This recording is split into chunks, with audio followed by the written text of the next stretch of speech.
The other day, I saw a cartoon where a woman looked at a man and said, "I guess that is my husband. That is what the marriage license says." It was funny, but it made me stop and think. After all these years, do we really need marriage licenses? If you find this kind of information useful, subscribe to the channel. Most of the people watching are not subscribed, and we are trying to build a community of people entering elderhood who want to stay informed, stay independent, and stay safe. Most people assume marriage licenses have always existed. They have not. For most of human history, people got married without any government paper at all. Marriage was simply an agreement between families, or sometimes just between two people. In ancient times, marriage had less to do with love and more to do with property, inheritance, and keeping order in society.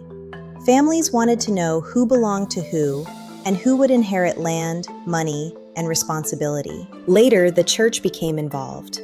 Marriage became a religious matter, and churches started keeping records so there would be no confusion about who was married and who was not.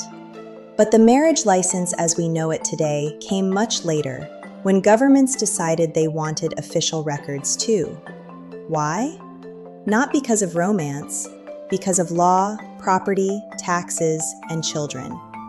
The government needed to know who was responsible for who could inherit, who could make decisions, who could not marry someone else at the same time. In other words, the marriage license was created to keep society organized. And that made sense when life was simple and roles were clear. But today, people live longer. People marry later. Some people marry more than once. Some people choose not to marry at all. So the question becomes very real, especially in elderhood.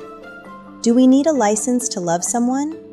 Do we need paperwork to share a life with another person? For some people, marriage still gives security.